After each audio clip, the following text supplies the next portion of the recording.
This talk is about 2D fractional cascading on axis-aligned planar subdivisions. My name is Pingan Cheng, and this is a joint work with Peyman Afshani, and both of us are from Aarhus University. Today's agenda is as follows. First, I'll introduce the background, and then I'll present our results. And then I'll talk a little bit about applications and open problems. And finally, I'll describe one of the results we obtained. So first up, the background. Fractional cascading is a data structure technique used to solve the iterative search problem. In this problem, we are given an underlying graph G, and this is a degree-bounded graph. And each vertex of this graph is associated with a set of elements from a totally ordered universe U. And the query is given by a connected subgraph pi and also a query element. So for example, here, all those orange edges describe the query subgraph pi, and we have a query elements q equals 24, and we want to find all the predecessors of this query elements q in the sets associated with the vertices of pi. So here, all the red elements are the output. And a trivial solution for this problem is to build optimal predecessor searching data structure for each set individually. Then when we are given a query subgraph pi, we need to do pi many predecessor query. Each takes log n time. So in total, this problem can be solved in order pi times log n query time. And the space usage is linear.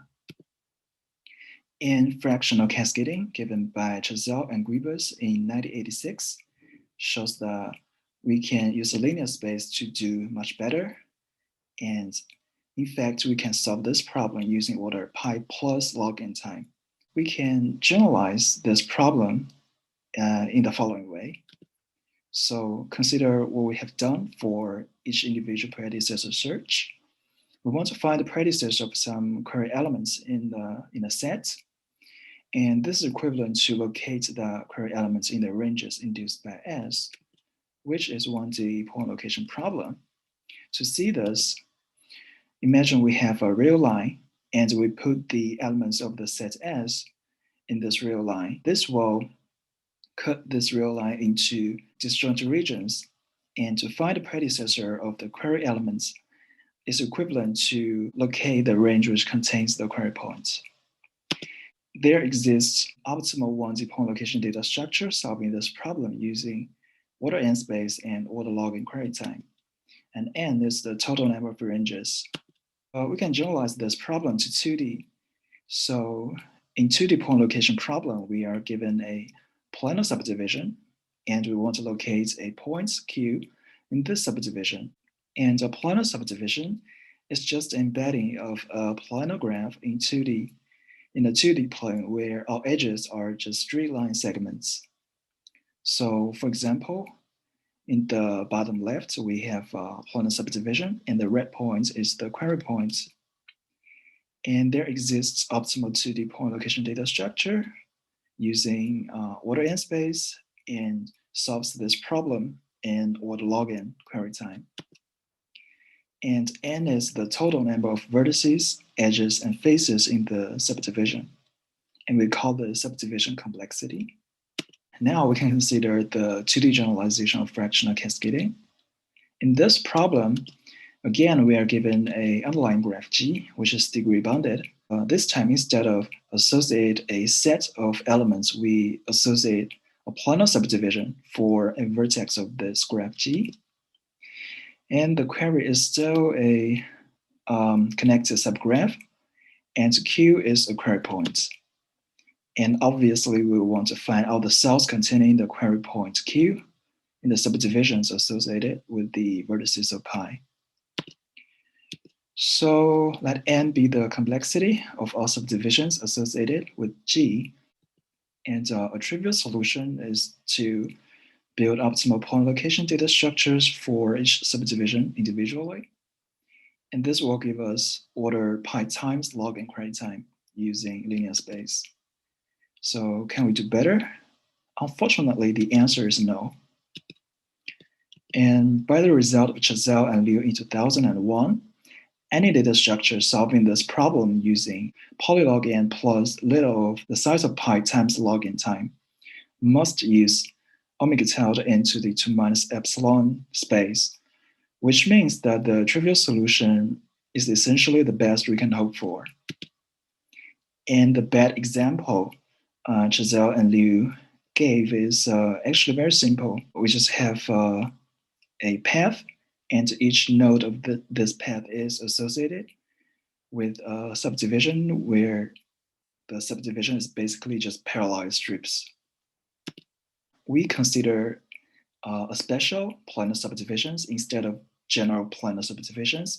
And to be more specific, we consider axis-aligned planar subdivisions, which means that all the edges are parallel to the x or y axis.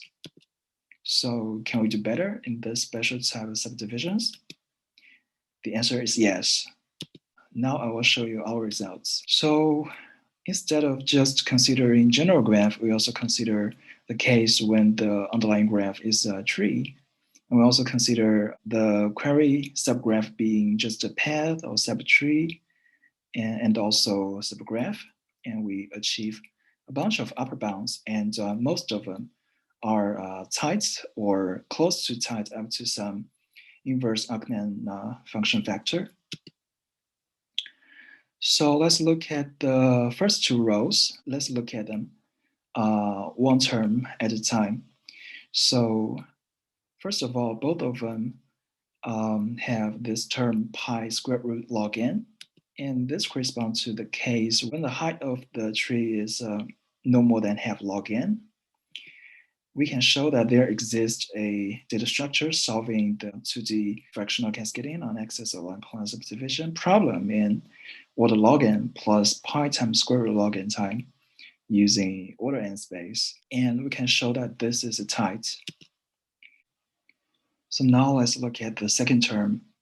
This corresponds to the case when the height of the tree is between half log n and half log n squared. And for all the root-to-leaf queries, we can build data structures solving to the orthogonal fractional cascading problem on them using order n space and order log n plus square root pi log n time. Note that here we are only dealing with root-to-leaf queries, so if we want to support arbitrary path queries, we need some more ideas. And that's the reason why we have this alpha C and alpha term here. And again, we can show that this is a tight. And for the last term, this corresponds to the case when the height of the tree is more than half log n squared. So in this case, we can use some simple solution. We can build heavy path decomposition, and then we can construct data structures solving the problem in this case using order n space and order pi query time. And this is of course tight. For the last two rows, we can see that they actually share some term with the first two rows. This is because we use the same data structure for them. And we can show that this is tight as well in this case. And now I want to talk a little bit about applications and open problems. So first, let's look at the applications. In GIS systems, we usually have a map describing different features of a given region. And this map usually consists of a series of individual maps, each describing one specific feature of that region. So if we do a point location query on the map, it usually corresponds to doing repeated point locations. And we can also consider orthogonal range searching problems in higher dimensions. And actually, one of the motivation of our paper is for the orthogonal range searching. Now let's look at the open problems. So the first open problem is a 3D generalization of our problem. In our solutions, we use trapezoidal decomposition and also point locations in 2D. We know optimal results for them in 2D, but for 3D, we don't know yet. So it's a quite challenging problem to generalize our results to 3D. And we can also consider more special settings. In our case, we only restrict that the total subdivision complexity is bounded by order n. But we can restrict the, for example, the subdivision complexity of the polynomial subgraph of each vertex is within a constant factor. And we believe that in this case, we can achieve better results. Other directions include considering the dynamization and other computational models. Now I want to talk about the upper bounds of path query of trees. Basically, we want to show the following lemma. We have a tree of height between half log n and half log n squared. We want to show that we can answer to the orthogonal fractional cascading queries in either order square root pi times log n time using order n times alpha sub cn space, or alpha n square root pi log n time using order n space. So first, let's define alpha sub cn. So when c is 2, this function is just log n. And when c is more than 2, this function is iterative alpha c minus n n. So it means the number of times we recursively use alpha sub c minus 1 n.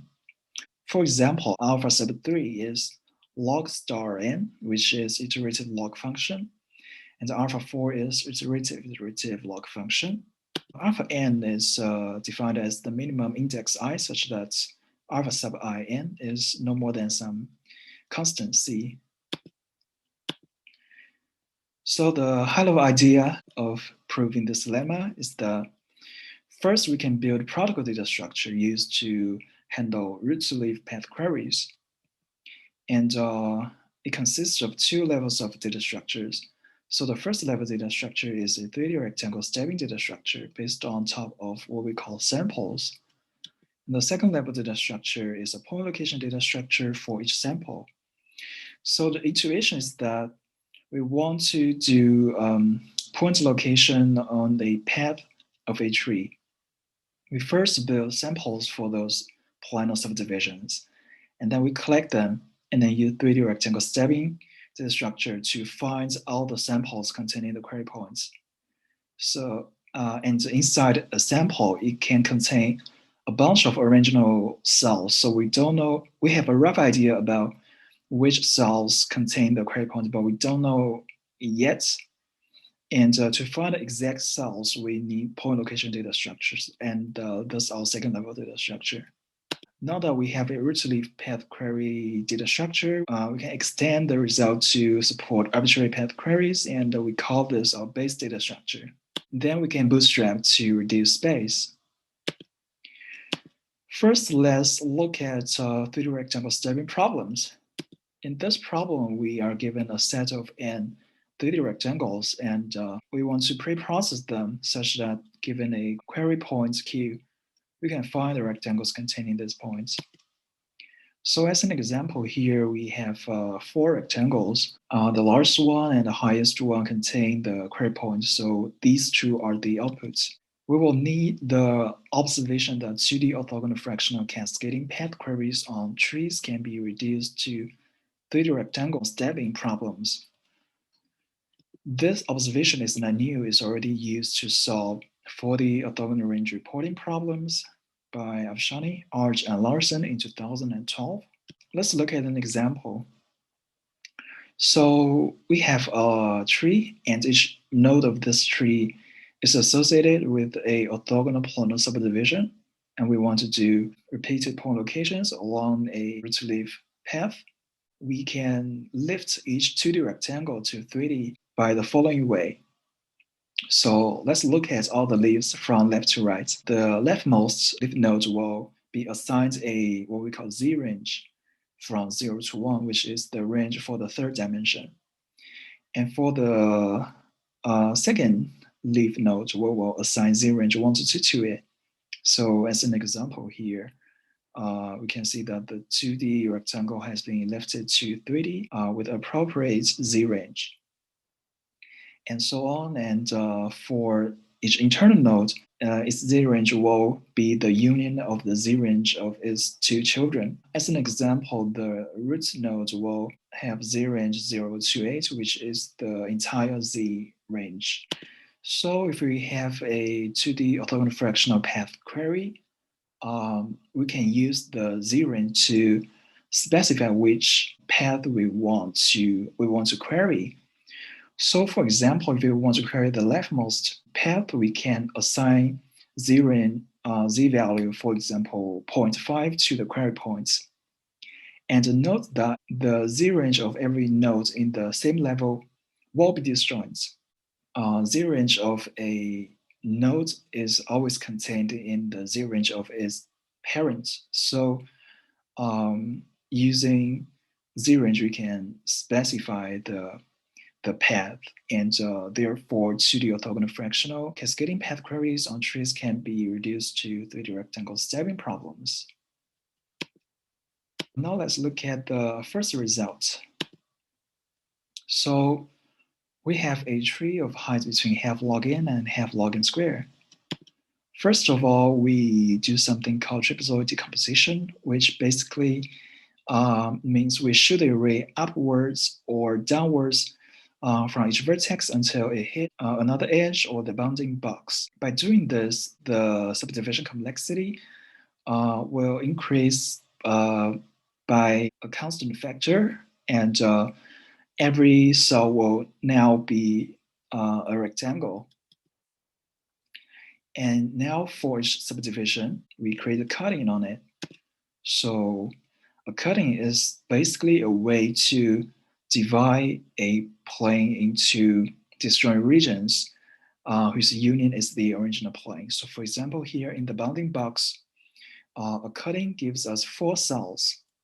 And in general, a output sensitive R over Ni cutting will have order Ni over R cells in the cutting, and each cell is a rectangle. If you look at the subdivision complexity inside each cell, we call it the conflict list size.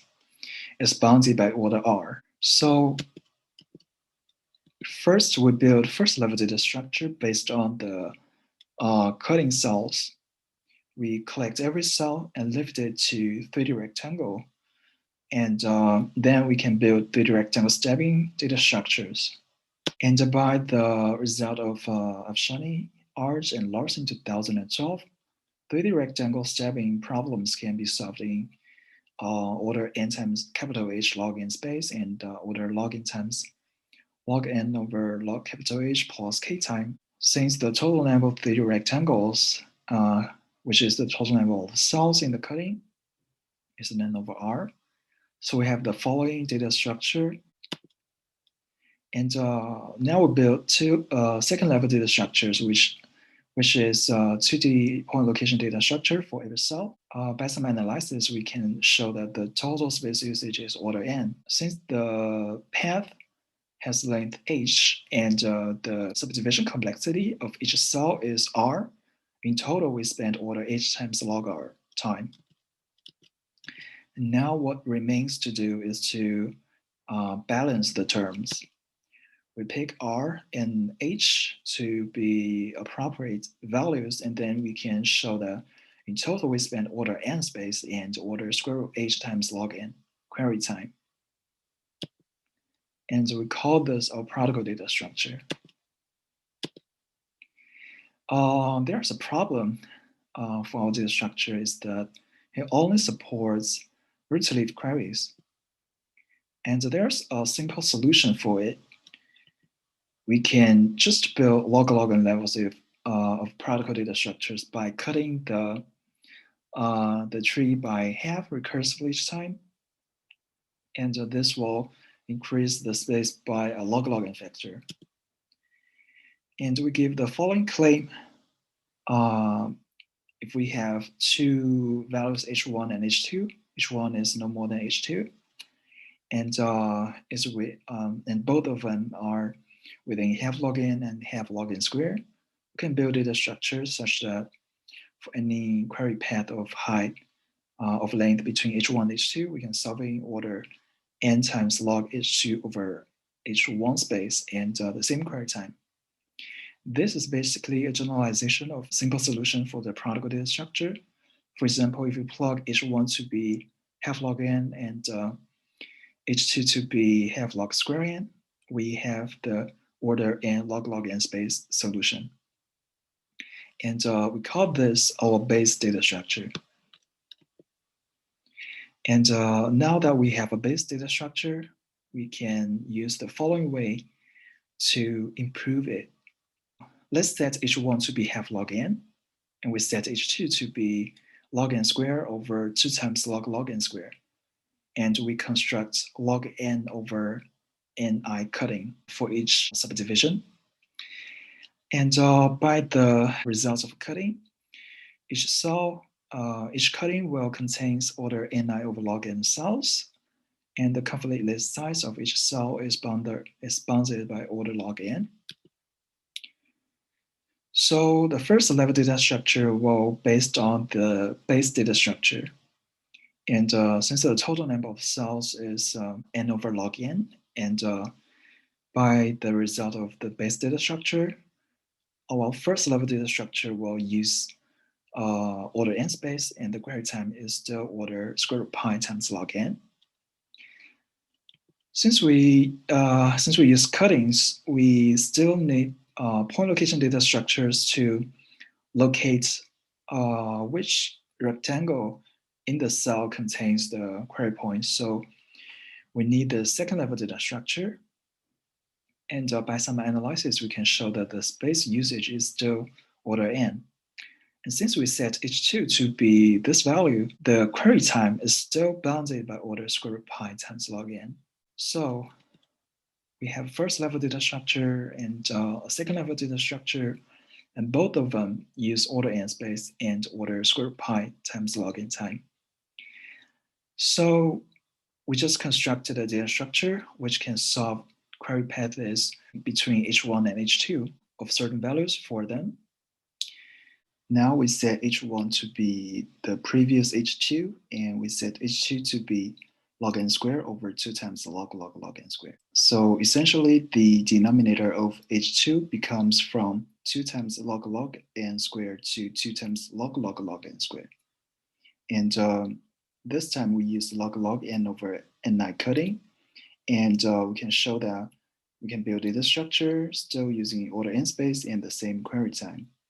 We can continue doing this. After log star n steps, we covered the entire range between half log n and half log n squared. So now we just build data structure such that for any h between half log n and half log n squared, we can solve the 2D orthogonal fractional cascading problem on arbitrary path within the length between half log n and half log n squared using order n times log star n space and order square root pi times log n query time. Compared to our simple solution, which uses order log n space and the same query time, we just improve the result. And more generally, we don't need h1 to be half log n and h2 to be half log n squared. We can show that for any h1, h2 satisfying this requirements, we can solve it. We can build data structure using order n times the log star h2 over h1 space and the same query time. We use this our new base data structure. Then what remains to do is to bootstrap. We repeat this entire process again. Then we have a new base data structure using order n times log star h2 over h1 space and the same query time. If we repeat this entire process some constant c times, then we have a data structure using order n times r sub c n space and order c times square root pi times log n query time. This gives us the first result. And if we continue doing this r of n times, then the space usage will become linear and the query time will become we need to pay alpha n in the query time. So this gives us the second result. So that's my talk. Thank you.